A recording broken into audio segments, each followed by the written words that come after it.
before we blast off, say hi in the comments. It may seem small, but it helps the algorithm beam this out to more sci-fi fans. And I seriously love seeing who's part of the crew. You realize the scan results cannot possibly be correct, Sub-Commander Pix said, tapping a claw against the holographic display. A species this primitive shouldn't have survived long enough to develop rudimentary spaceflight. Fleet Commander Zax Toll of the HFY Expeditionary Force stretched his segmented neck upward, all four of his eyes blinking in sequence. The HFY equivalent of an exasperated sigh. The scans are accurate, Sub-Commander. What you're witnessing is precisely why we classify these humans as a paradox species. The massive XLR command ship hung in geosynchronous orbit above what the primitive bipeds below called North America. Their cloaking technology was so advanced that not a single Earth detection system had noticed their arrival 3 standard cycles ago. The XLR had been studying humanity ever since, cataloging weaknesses, assessing threats, and preparing for what would inevitably be the shortest conquest in their 1,000-year expansion campaign. But Commander, Pix continued, they're fighting among themselves over the most trivial matters.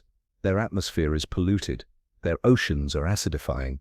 They've barely reached their moon, and that was over half a century ago by their time measurement. It defies logic that they've survived this long. That's what makes them dangerous, Pix. They survive despite themselves. Mark Davidson stared at his computer screen, brow furrowed, as the strange signal appeared again. As the lead signal analyst at SETI's Allen Telescope Array, he'd seen plenty of false positives over the years, but this was different. The pattern repeated precisely every 4.2 seconds, lasted exactly 1.7 seconds, and contained mathematical sequences that couldn't possibly be natural phenomena. More importantly, the signal wasn't coming from deep space, as you'd expect. It was coming from directly above Earth. Dr. Patel, you need to see this, Mark called across the lab.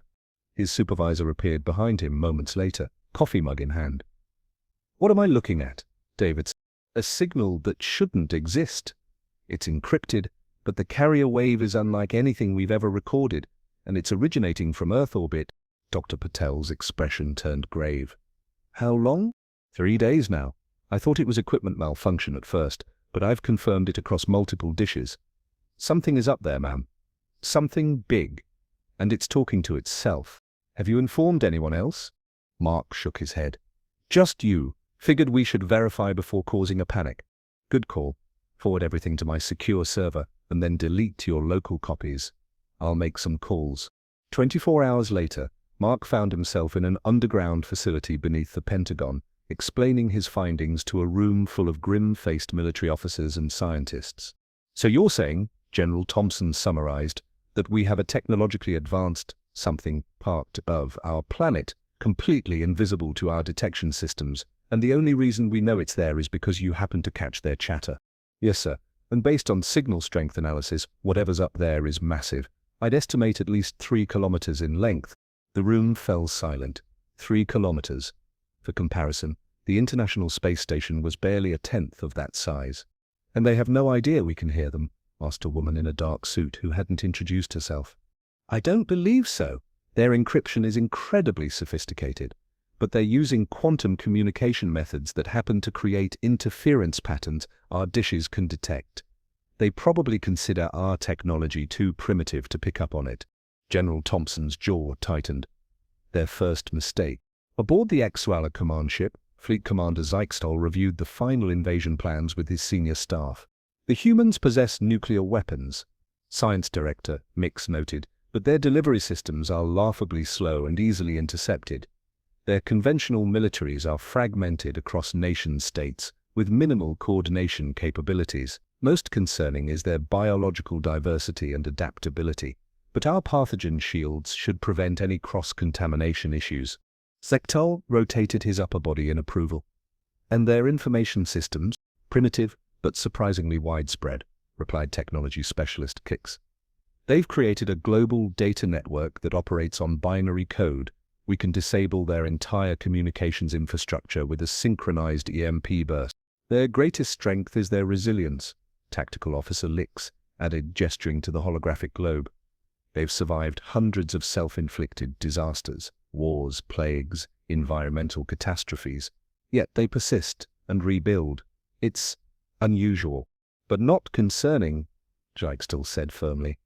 The conquest assessment gives them less than 6 standard cycles from first contact to complete subjugation. Their scattered governance model ensures they cannot mount a coordinated response. The strongest military power on the planet, this United States, relies on technological advantages that will be negated the moment we reveal ourselves. Speaking of which, Sub-Commander Pix inquired, when do we initiate first contact? Zichtel's 4 eyes narrowed in what could only be described as the Azili equivalent of a predatory smile. Tomorrow, we'll target their most symbolically significant gathering places simultaneously, their United Nations, their religious centers, their seats of government. We'll demonstrate our technological superiority, demand their surrender, and begin resource extraction immediately thereafter. He waved a clawed appendage, and the holographic display zoomed in on Earth's moon. The lunar regolith alone contains enough helium-3 to power our fleet for a millennium, and the humans themselves will make adequate labor units for our mining operation. Their physical form is inefficient, but adaptable. And if they resist, asked Mex, they won't for long. Our tactical simulations give their most advanced weapons a 0% chance of penetrating our shields. We'll neutralize any military response with non-destructive measures. We need the infrastructure intact for our own purposes. Zix's toe moved to the viewport, gazing down at the blue-green planet below. A beautiful world wasted on a species that hasn't earned it. The humans are physically weak, technologically backward, and hopelessly divided. Their only remarkable trait is their stubborn persistence. But persistence alone cannot save them. Mark Davidson hadn't slept in 36 hours. After his Pentagon briefing, he'd been shuttled to a classified facility where the best minds in cryptography were working around the clock to decode the alien transmissions. Progress was slow, but patterns were emerging. They keep referencing something happening tomorrow, he told Dr. Sarah Williams, the NSA's top codebreaker. Same timestamp in multiple communications. Sarah nodded, rubbing her bloodshot eyes. The quantum frequency modulation is unlike anything we've developed, but the mathematical structure underneath is, well, it's still math. Universal constants don't change just because you're from another star system. Any breakthrough on the visual data? Mark asked. Partial. We've reconstructed some of their mapping information. Look at this. She pulled up a 3D model that slowly rotated on her screen. It was Earth, but with strange geometric patterns overlaid across the surface, concentrating most densely around major population centers. They're targeting sites, Mark realized with growing horror. Thousands of them, simultaneously. That's our assessment. And whatever's happening, it's scheduled for 1400 UTC tomorrow, 19 hours from now. Mark stared at the map, at the red dots clustered over cities, military installations, power plants, and communications hubs. We need to warn people. The president is being briefed as we speak. But warn them to do what, exactly? We have no defense against technology this advanced. There's always a defense, Mark insisted. We just haven't found it yet. In the White House Situation Room, President Rebecca Coleman listened grimly as her advisors outlined what little they knew about the alien presence and their apparent invasion plans. So to summarize, she said when they finished, we have less than a day before advanced extraterrestrials make contact, likely in a hostile manner, and our most sophisticated weapons would be like throwing rocks at a tank. That's approximately correct, Madam President, General Thompson replied. Our best hope is diplomatic contact, but they've made no attempt to communicate with us. Because they don't consider us worth talking to, the President concluded. They see us as primitive, as weak. She stood up, walking to the situation map that now displayed the known alien target sites. Get me the Secretary General of the UN, the President of China, the Russian President, and every other world leader you can reach in the next hour. If humanity is facing an existential threat, we need to present a united front. And if that fails, asked the Secretary of Defense. President Coleman's expression hardened. Then we show these aliens exactly how dangerous primitive humans can be when backed into a corner. They think we're weak. They're about to learn how wrong they are. Aboard the Exiler command ship, Fleet Commander Zixtal prepared for the glory of conquest, unaware that the supposedly primitive species below had already detected their presence and were mobilizing in ways his arrogant calculations had never anticipated. The humans were indeed physically weaker, technologically inferior, and politically divided. But they possessed other qualities the Zeidler had fatally underestimated: ingenuity, determination, and a remarkable capacity for improvisation when survival was at stake. The Axila thought humanity would be their easiest conquest yet. They were wrong. In the chaos, Fleet Commander Zaxtel broadcast his message to every functioning screen and speaker on the planet, his voice translated into all major human languages. Communications worldwide went haywire as the aliens deployed localized EMP bursts disabling power grids and electronic systems. Military jets scrambled only to find their weapon systems unresponsive when they approached the alien vessels. Panic erupted in streets worldwide as millions witnessed humanity's technological superiority vanish in an instant. At precisely 1400 UTC, the Xfilar revealed themselves to Earth. Their massive ships, 27 in total, decloaked simultaneously above major cities across the planet: New York, Beijing, Moscow, London, New Delhi, Sao Paulo, Cairo. No continent was spared the sudden appearance of obsidian behemoths that blotted out the sun. In the Pentagon's subterranean command center, hardened against EMP attacks decades earlier, General Thompson watched the alien ships through satellite feeds that had survived the initial assault. "Assessment?" he asked his staff. "People of Earth, we are the Axila Confederacy. Your planet has been claimed for resource extraction. Your resistance is unnecessary and futile. Your technology cannot harm us. Your militaries cannot stop us. Submit to processing and allocation, and your suffering will be minimized. You have 30 of your Earth hours to surrender your governing authorities." "Dr. Davidson's team is prepping now," Colonel Parker said, gesturing to the far corner of the command center where Mark Davidson hunched over a cluster of specialized equipment with Dr. Sarah Williams and a team of engineers. "And our secret weapon?" "Bad, sir," replied Colonel Parker. "Conventional weapons are ineffective. Nuclear options are on standby, but we'd be hitting our own cities." "You realize what you're proposing is insane, right?" Sarah said, not looking up from her own terminal. "We're talking about hacking an alien computer network we barely understand, using principles of quantum mechanics that our best physicists are still debating." "Make sure they have everything they need," the general ordered. "And get me the president." Mark's fingers flew across his keyboard as he implemented the final adjustments to what they were now calling Project Achilles. "The quantum interference pattern is holding," he told Sarah. "I think we can do this." Sarah grimaced. "No, but we'll need more than just this to beat them. We need to coordinate with the other teams."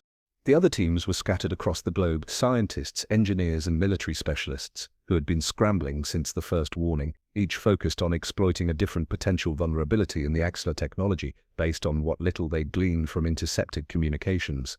"You got a better idea?" Mark asked. "I just wish we had more time," Mark muttered. "Funny thing about time," came a new voice. They looked up to see Dr. Thomas Blackwood, America's foremost theoretical physicist, rolling towards them in his wheelchair. "It's all relative, and speaking of relativity, I've been analyzing their propulsion signatures. They're using a form of localized space-time manipulation that's fascinating and potentially exploitable." "You found a weakness?" Sarah asked. "My science advisors believe the aliens have underestimated us," Coleman explained. "They've studied us, yes, but they've missed critical advancements that we've kept classified. Projects developed in case of exactly this scenario." "Perhaps. But first, I want to hear more about this quantum backdoor you're building." In the White House Emergency Operations Center, President Coleman was engaged in the most important conference call in human history, with the leaders of China, Russia, India, and the European Union all connected through military hardlines that had survived the Egg-Solar's electronic warfare. "Such as?" asked President Zhao of China skeptically. "Quantum communication systems that operate on principles their scanners wouldn't recognize as technology: biological computing. Artificial intelligence algorithms that operate differently from traditional computing, and weapons we developed but never deployed because of their ethical implications."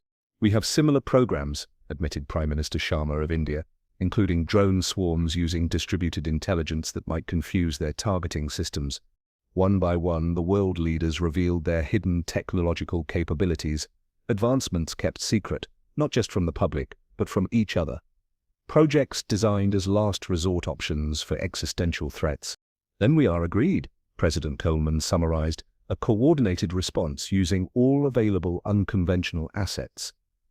The Exila believe we're primitive. Let's show them how dangerous primitive can be." Aboard the Axilar command ship, Fleet Commander Zextel watched with satisfaction as his forces began systematically neutralizing human military installations that had shown any signs of resistance. "Explain." "Pitiful," he commented as footage showed human fighter jets falling from the sky when caught in the Axilar's disruption fields. They truly expected their combustion engines and primitive projectile weapons to damage our shields. "Commander," Sub-Commander Pix interrupted, "we're detecting unusual energy signatures from multiple locations." What the Exila commander failed to realize was that the probes were merely a distraction. The real attack was coming through channels his species couldn't detect because they operated on principles the Exila had never considered viable for communication technology. They appear to be attempting to probe our communication networks. It's ineffective, of course, but unexpected from a species at their development level. Zixtal dismissed the concern with a wave of his upper limb. They're more resourceful than anticipated. Increase network security protocols and continue with the operation. In a remote facility beneath the rocky soil of Montana, Anna Miller, the world's leading expert on biological computing, worked feverishly with her team. Their creation, a system that used engineered bacteria to process and transmit information, was immune to the electromagnetic disruption that had crippled conventional technology. "The beautiful thing about DNA-based computing," she explained to the military observers, "is that it's clearly alien to the Axelor approach to technology. Their disruption fields target silicon and metal. They don't even register biological systems as technology." Her fingers danced across a membrane interface as she uploaded the specially designed virus. Not a biological virus, but a code package designed to infiltrate and disrupt Exila operating systems. "Remember," his commander reminded him through the comm system, "your only job is delivery. Get close enough to upload the package, then get the hell out." This isn't a dogfight situation. That delivery system was being prepared in a subterranean hangar nearby. Captain James Walker, test pilot for the top-secret Aurora program, climbed into the cockpit of what looked like no aircraft ever publicly acknowledged by any government. The XF-104 Wraith was the culmination of decades of black-budget research, a hypersonic craft using metamaterials that absorbed radar, LiDAR, and most other detection methods. "Ready for deployment," she announced. "Now we just need our delivery system." "Copy that," Walker replied, though the fighter pilot in him bristled at the directive to avoid engagement.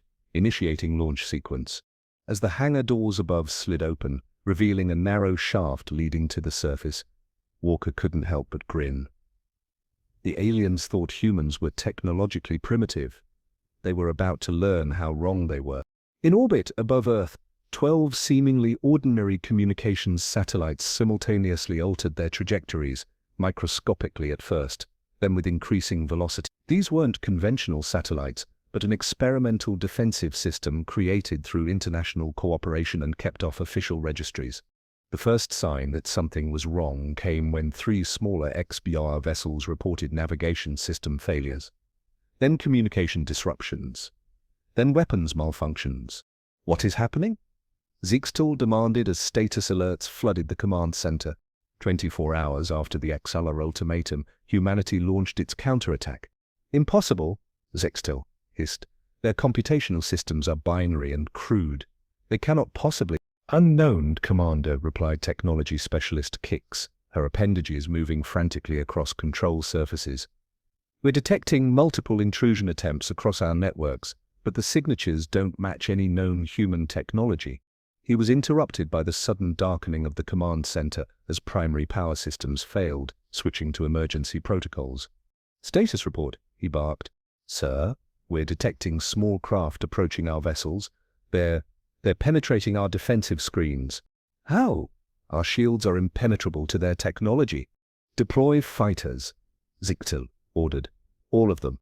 "These aren't conventional aircraft," Kix explained, bringing up visual feeds. "They appear to be using some form of adaptive metamaterial hull that our sensors struggle to lock onto." On the displays, the human craft sleek, dark shapes that seemed to absorb rather than reflect light streaked toward the Axelar vessels. They moved with impossible agility, evading the defensive energy bursts that managed to target them. And behind this chaotic screen of distractions, Captain Walker's Wraith slipped through the Axelar defenses, approaching the command ship's communication array. But as the Axelar fighters launched, they encountered a new threat: swarms of tiny drones, thousands strong, coordinating with a collective intelligence that confused the Axelar targeting systems. For every drone destroyed, 5 more adapted their approach based on the data from their fallen counterparts. "I'm in position," he reported to Mission Control, preparing to deploy the package. The effect was almost immediate.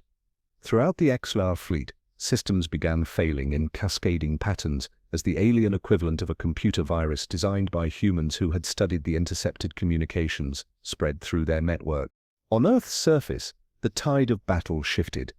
The secret weapons that nations had developed independently and were now deploying in coordination began to take their toll on the invaders. The package was a compressed burst of Anna Miller's biological code transmitted directly to the Axelar ship's external receivers. The aliens had hardened their systems against electronic intrusion, but had never considered biological computing a viable threat.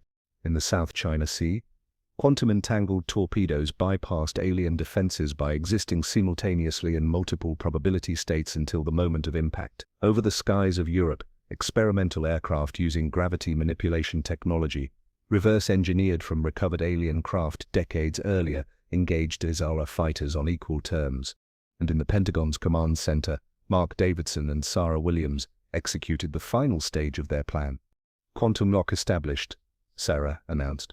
"Their communication network is compromised." Fleet Commander Zixtel watched in growing horror as his invasion force lost cohesion. "How is this possible?" he demanded. "They're savages. They were fighting among themselves days ago." "Initiating Protocol Babel," Mark confirmed, pressing a sequence of keys. Across the Axelar fleet, communication systems shifted frequencies randomly, creating confusion among their coordinated attack groups. Ships could no longer communicate with each other, forcing them to fall back on pre-planned protocols that humans had already anticipated and prepared for. "Sir," Sub-Commander Pix reported, "the humans, they've united. All of them. Every nation, coordinating their attacks. Impossible. Our cultural analysis indicated deep divisions that would prevent unified resistance." "The analysis was wrong," Pix stated simply. "When threatened with extinction, they set aside their differences." But withdrawal was no longer an option. The Axelar propulsion systems, affected by Dr. Blackwood's theoretical breakthrough, were now vulnerable to the targeted disruption fields that Earth's combined scientific minds had devised. "Sir," Pix reported, her voice quavering with the Axelar equivalent of fear, "we're detecting multiple launch signatures from the planet's surface. Nuclear missiles." Zechtel's 4 eyes blinked rapidly as he processed this unthinkable development. "Prepare for emergency withdrawal. We must regroup and reassess." "Our shields will hold," Zechtel insisted. For the first time in his distinguished military career, Fleet Commander Zechtel felt genuine fear. The humans had done the impossible. They had analyzed and adapted to Zechtel technology in a matter of days, not the centuries it should have taken a species at their development level. Not against these. They've modified them somehow. The warheads are emitting a resonance frequency that matches our shield harmonics. One by one, the massive alien ships faltered, their supposedly impenetrable defenses failing catastrophically. Some managed emergency jumps into hyperspace, disappearing in flashes of exotic radiation. Others, including Zechtel's command ship, were crippled, still intact, but powerless, drifting in Earth orbit. "All vessels," he transmitted on the emergency channel, "withdraw immediately. Repeat, withdraw immediately." But it was too late. The modified nuclear warheads, designed not for maximum destructive power but to create precisely the energy signature needed to overload Axelar shields, detonated in carefully orchestrated sequence. In the command center, surrounded by failing systems and the chaos of defeat, Zechtel received the final humiliation: a direct communication from the humans. On the screen appeared President Colum, flanked by other world leaders, and the scientists who had orchestrated humanity's improbable victory. "Fleet Commander," she addressed him directly, "your invasion has failed. Your remaining vessels are disabled and under our weapons. I suggest you reconsider your assessment of humanity's capabilities. Mark Davidson stepped forward. You made a fundamental error in your analysis, Commander. You measured our technology by your standards and found it wanting, but you never asked what technologies we might have that you haven't even conceived of. How? Zixtel managed to ask. How did primitives like you defeat our technology? And you overlooked our greatest strength, President Coleman added. When threatened, humanity doesn't fracture. We ute. Every nation, every scientist, every soldier, and civilian. We fought as one world, not as divided countries. What happens now? Zixtel asked, already knowing the answer would not favor the Axelar. Now, Coleman said, we negotiate the terms of your surrender, and you bring a message back to your confederacy. Earth is not a target for conquest. We're not the primitive weaklings you thought we were. We are humanity, and we just defeated the most advanced military force in this sector of the galaxy. As communications ended, Zixtel stared at the blank screen, comprehending the magnitude of his failure. These supposedly weak humans had not only resisted, but had handed the mighty Zia their first defeat in 1,000 years of expansion. They had thought humans were weak. They had been catastrophically wrong. 6 months after what became known as the Three-Day War, the United Nations headquarters in New York hosted an unprecedented gathering. Representatives from every nation on Earth sat alongside a delegation of Xylar diplomats, not conquerors now, but envoys seeking peaceful relations with the species that had humbled their mighty armada. Mark Davidson adjusted his tie nervously as he waited in the antechamber. The former SETI analyst had become one of humanity's most recognized faces. The scientist who had first detected the alien presence and helped develop the quantum interference technology that had been crucial to Earth's victory. Stop fidgeting, Dr. Sarah Williams whispered beside him. You've briefed the Security Council a dozen times already. This is different, Mark replied. This isn't just about explaining what happened, it's about what comes next. A UN aide appeared at the door. Dr. Davidson, Dr. Williams, they're ready for you. The General Assembly Hall fell silent as Mark and Sarah took their places at the podium. In the audience, alongside world leaders and military commanders, sat the Axelar delegation, their four-eyed gazes fixed intently on the humans who had orchestrated their defeat. 6 months ago, Mark began, his voice steady, despite his nerves. We faced extinction at the hands of a technologically superior species. Today, we stand not only as survivors, but as architects of a new chapter in human history, and perhaps in galactic history as well. The holographic display behind him activated, showing the aftermath of the conflict. Disabled DR vessels being studied by international scientific teams, new technologies developed from reverse-engineered alien systems, and the dramatic expansion of humanity's space presence. The Axelar came to Earth believing us weak, Mark continued. They saw our divisions, our environmental challenges, our technological limitations, and concluded we were easy prey. What they failed to see was our potential, our capacity to unite in the face of existential threat, our ability to innovate rapidly when survival demands it. He gestured toward the Axelar delegation. Our unexpected victory has forced a reassessment throughout the Axelar Confederacy. They have withdrawn their expansion fleets from 3 other developing worlds. They have initiated diplomatic contact with species they previously deemed unworthy of respect, and they have agreed to a bilateral technology exchange program that will benefit both our civilizations. Sarah stepped forward to continue the presentation. The Three-Day War catalyzed advancements that might otherwise have taken decades.